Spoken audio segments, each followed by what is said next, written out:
Un poco antes de la guerra. Poco antes de la guerra. Sí, cómo andabais, cómo estabais. Bueno.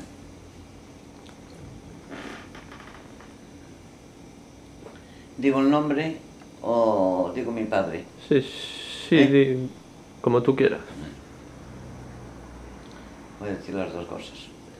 Mi padre se llamaba José Antonio Fernández Vega de la Vega. Era asturiano de Llanes. Pero al casarse con mi madre, que era de aquí, de Puente Areas, vinieron para aquí y montó una clínica donde vivíamos en una casa grande teníamos 3 habitaciones para enfermos porque él operaba en casa también, y hasta el momento, poco antes de la guerra, en el año 34, no, la guerra fue en el 36, y en el 34 lo nombraron gobernador de Lugo. Allí estuvimos un año y de allí pasamos, con mi padre lo nombraron gobernador de Málaga y allá nos fuimos.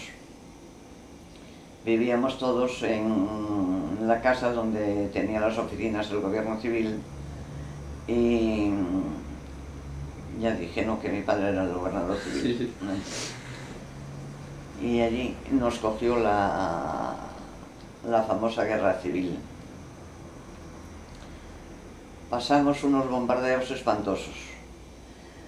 El Queipo de Llano, que entonces estaba en Sevilla, hablaban, no sé cómo, a través de una radio, de así, siempre decía algo para Málaga.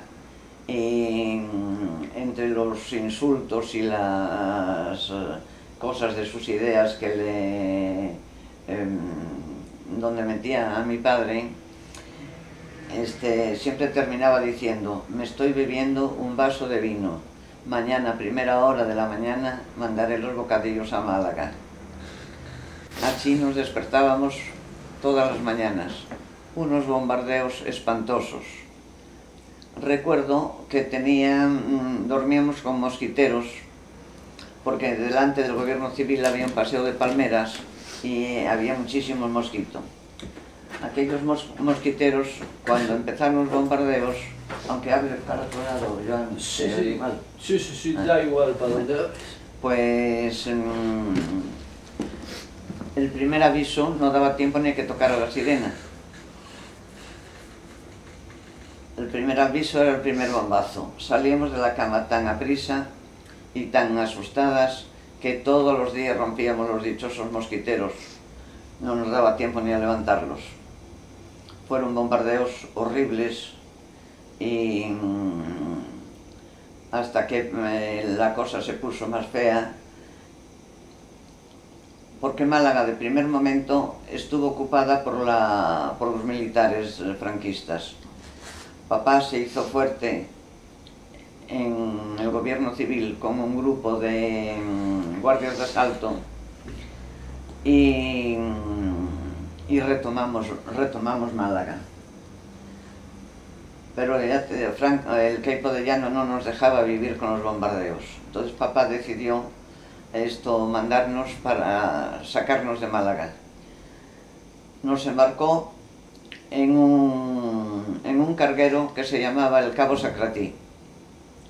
Pasamos un miedo horroroso porque fue el día que Queipo de Llano se había enterado de nuestra salida y hizo un bombardeo terrible donde ardió la cansa y fue espantoso. Papá salió como médico a atender a los heridos del bombardeo, mientras nosotros salíamos, ya empezábamos a navegar. Casi fuimos seguidos por unos aviones que no sabíamos de qué parte eran, temiendo que bombardearan el barco. Pero así llegamos a Cartagena, donde estuvimos. Papá se quedó en Málaga. Estuvimos 3 o 4 días en Cartagena, malviviendo. De Cartagena pasamos a Madrid y estuvimos en casa de un tío mío que vivía en López de Rueda 12. Allí estuvimos hasta que empezaron los bombardeos. Pasamos a Alicante, de Alicante a Barcelona. En Barcelona se nos reunió papá, que estaba de médico, director en el Hospital de Sangre de Llanes. me colé una etapa. Luego vuelves tú tranqui.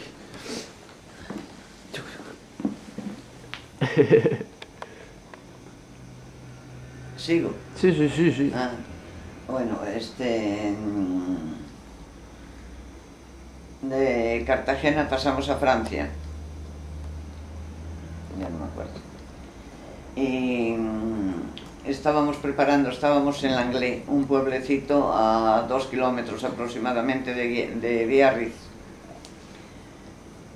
Papá estaba tramitando los pasaportes para irnos a América. La fatalidad que en Bayona francesa, se encontró con unos amigos de Llanes diciendo que en Llanes que se estaba estupendamente, que no se notaba la guerra, que tal, y papá con la morriña que tenía de su pueblo, las maletas que casi estaban hechas para irnos a América, pues fuimos rumbo a Llanes. En Llanes estuvimos muy bien. Papá fue también director de sangre del hospital de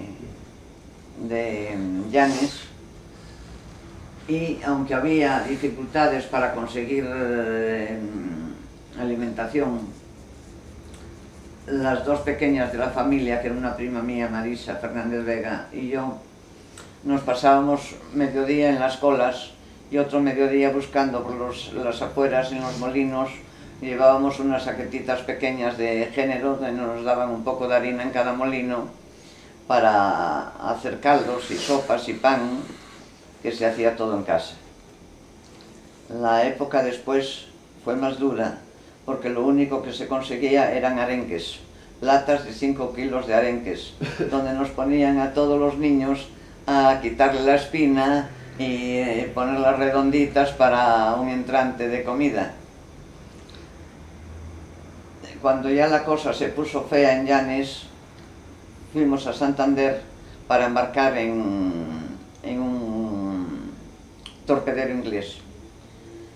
Allí nos cogieron bombardeos bien fuertes y papá venía, allí iba a Asturias mientras no llegaba el barco que íbamos a embarcar. Pero la fatalidad que en el momento en que llegó el barco, papá estaba en Llanes y ni siquiera nos pudimos despedir de él. Fuimos a Francia, donde nos metieron en un campo no era un campo de concentración, era un hospital de sangre de la guerra del 14. Ya estaba lleno prácticamente. Dormíamos en un desván, en colchones en el suelo, donde podía haber unas 50 o 60 personas. Dormíamos en colchonetas sobre el suelo.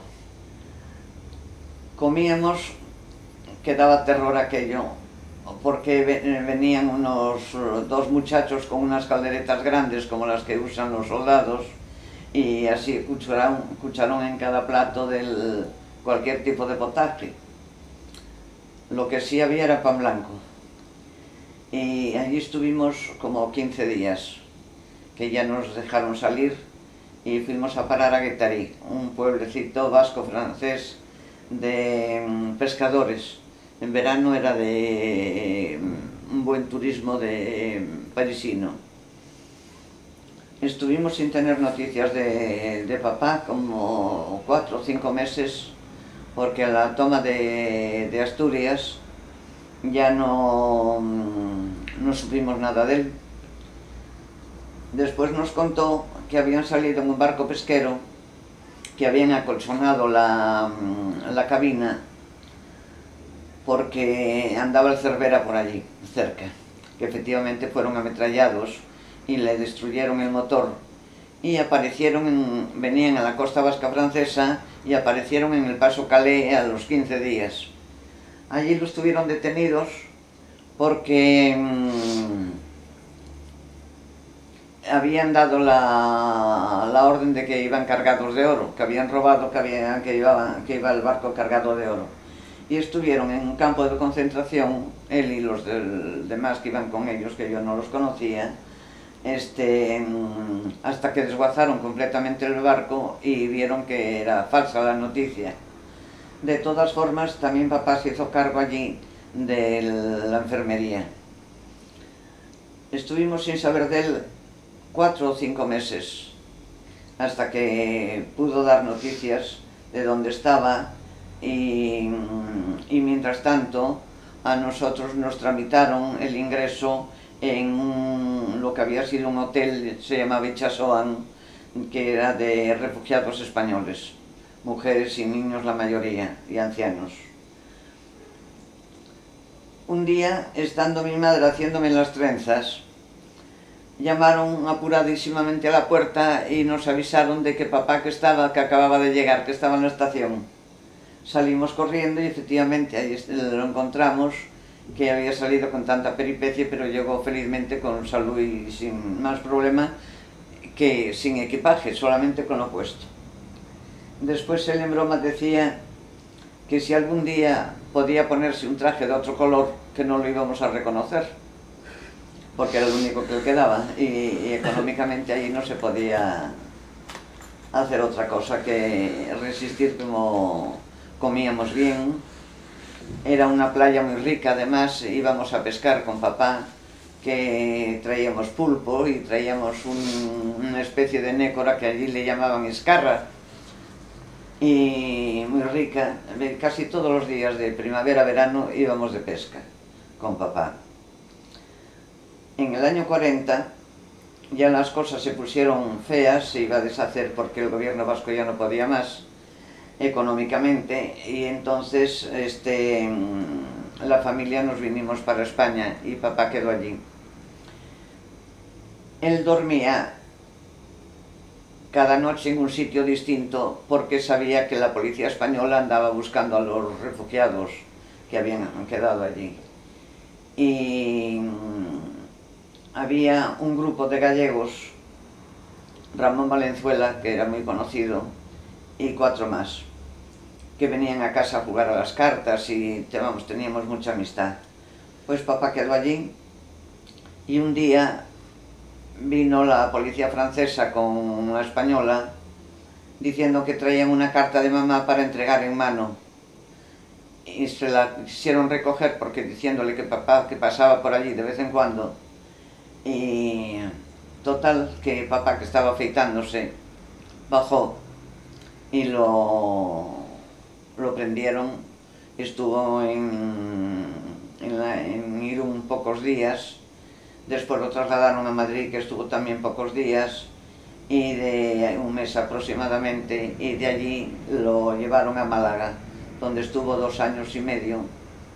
Allí fue juzgado y condenado a muerte y fusilado en el año 42, el 18 de mayo.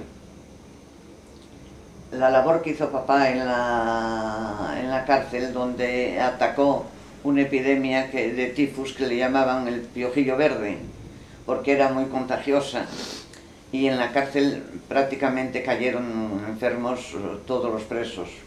Entonces papá le pidió el médico de la cárcel, no apareció más al declararse la epidemia, y entonces papá le pidió al director hacerse cargo de la enfermería, con tanto éxito que se curaron la mayoría. Pusieron incluso un pabellón que distaba 1 kilómetro más o menos de la cárcel, y le permitían salir solo a atender a los enfermos que se habían trasladado allí. Él conoció en el campo de concentración francés, conoció las sulfamidas, que entonces las pidieron y tuvieron mucho éxito con la enfermedad del famoso piojillo verde.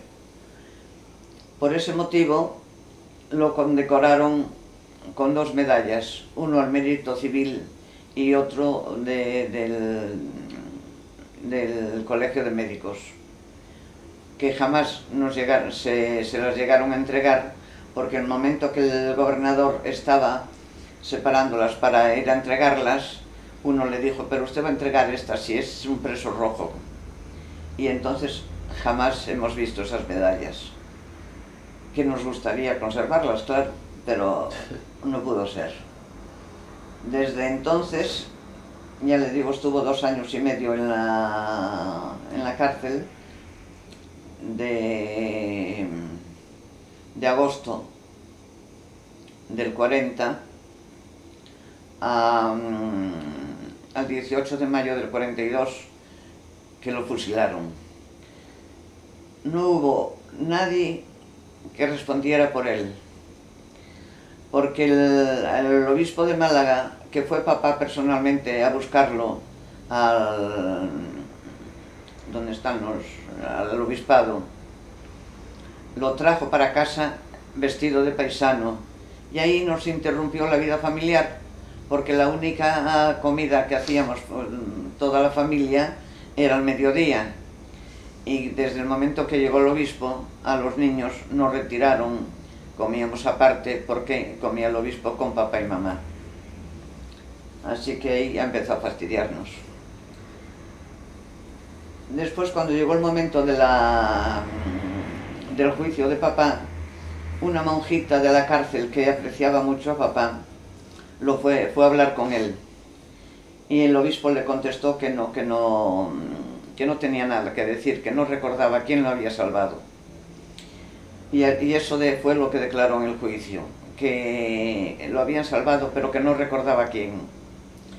Conservo una carta de papá donde le dice a mamá: si alguien puede ayudarnos en este momento, podremos olvidarlo en la vida. Pero se ve que hay gente que olvida. El fusilamiento de papá fue mamá la primera en enterarse, y malamente, porque al abrir la carta, que venía con una carta del director de la cárcel, que después del saludo ponía: le mando la última carta de su marido, que en paz descanse.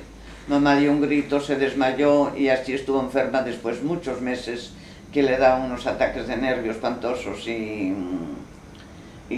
gritaba asesinos, que teníamos que cerrar todas las ventanas y todo.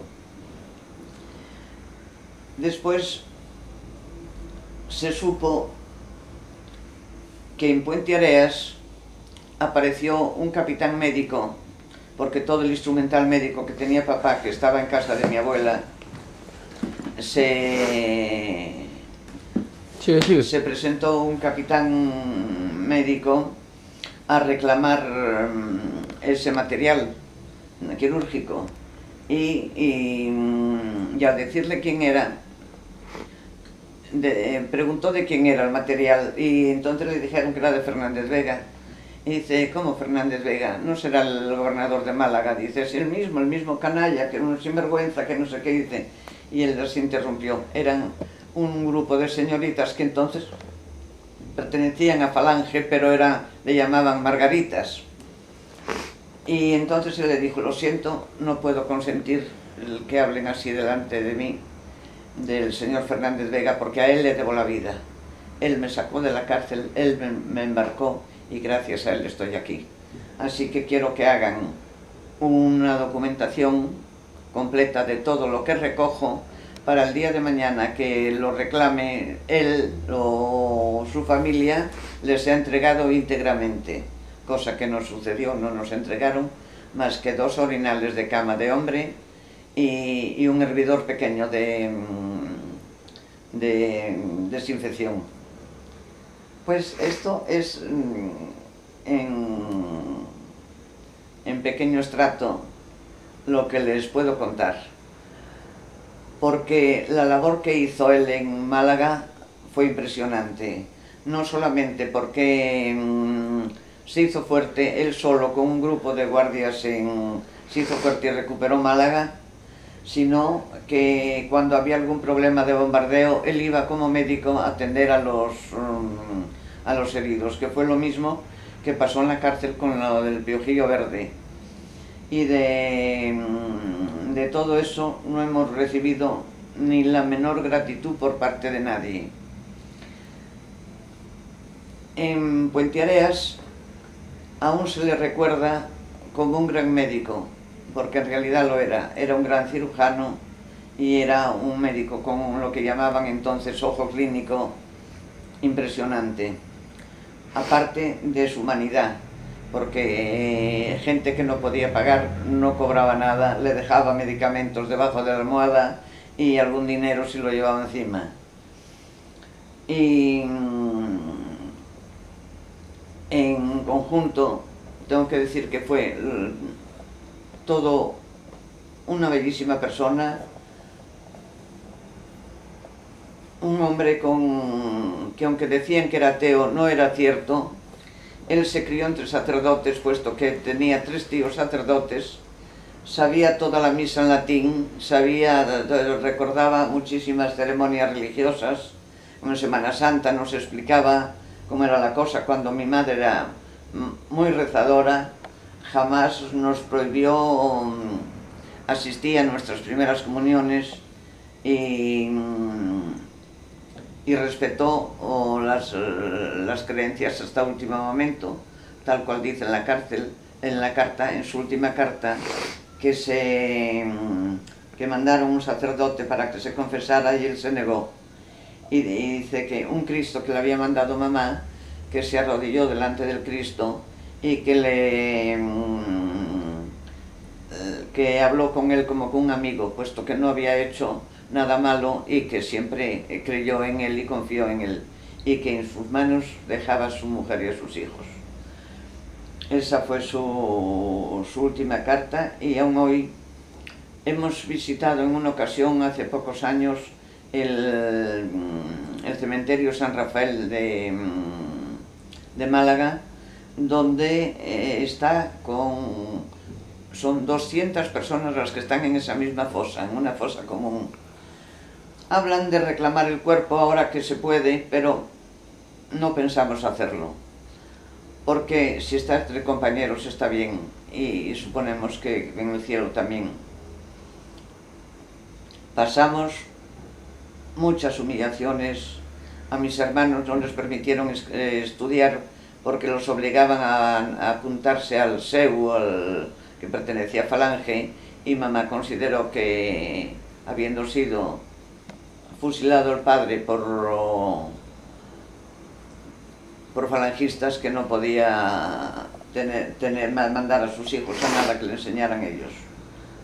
Y esta es toda la triste historia hasta el momento de su fusilamiento, porque después, como todo lo que teníamos, que el papá tenía un coche que se le incautaron del me parece que se llamaba requisa, le requisaron el coche, le requisaron el instrumental médico, le requisaron todo el equipo de sábanas y mantas y todo eso de las habitaciones de los enfermos. Pues la verdad que quedamos con el cielo y la tierra. Mi abuela tenía una casa grande, nos acogió con mucho cariño, y allí estuvimos hasta que mi hermana la mayor y yo pudimos empezar a trabajar, que ingresamos precisamente en el Instituto Nacional de Previsión como huérfanas de médico. Solamente pasé un mal rato en una ocasión que nos mandaron pedir un certificado de adictas al régimen y buena conducta. Con la Iglesia no tuvimos problema.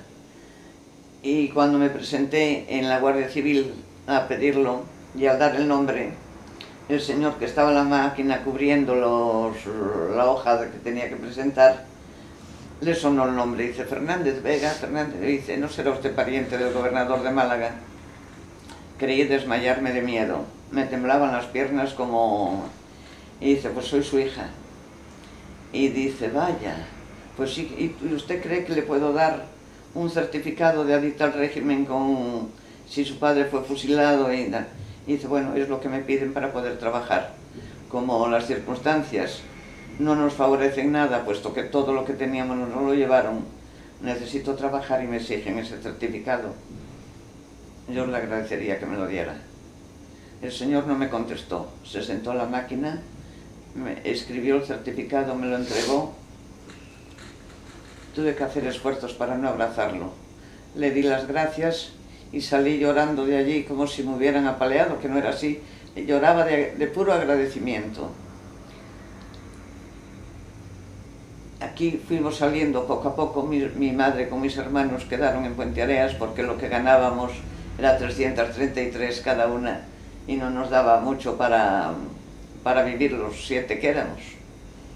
Pero bueno, fuimos saliendo adelante. En el año 51 nos fuimos mi madre y 3 hermanos para Buenos Aires. Allí mi madre renació, porque ni oía hablar de Franco, ni oía hablar de fusilamientos, ni oía hablar de nada, y rejuveneció como 20 años. Y es todo cuanto tengo que contar, porque pasamos verdaderos miedos, calamidad. Estuvimos, los días que estuvimos en Santander para embarcar para Francia, la familia de mi tío Félix, que era diputado, republicano también,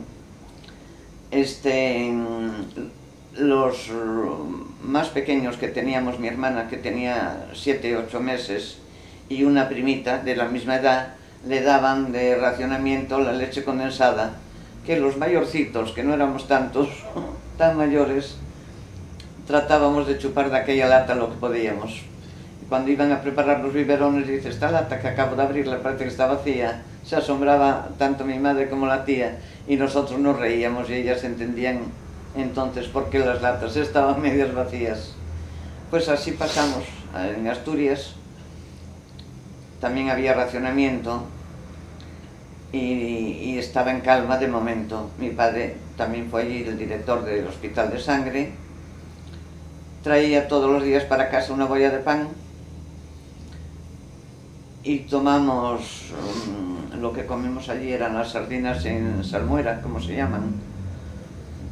Pues sardinas en lata. ¿Sabes que se ponen así para tapas redonditas? Sí. Enroscaditas. No sé cómo se llama. No saben cómo se llama. Bueno, pues eso era lo que las comíamos, cocidas, guisadas. Tuvimos temporadas en cada sitio, nos tocaba comer cosas distintas. En Málaga, cuando estalló la guerra, papá nos mandó para casa del alcalde, que era una casa relativamente pequeña, ellos eran 4 nada más y los hijos ya mayores. Y ahí comimos angulas en tortilla, cocidas en sopa, guisadas, porque era lo único que podíamos conseguir.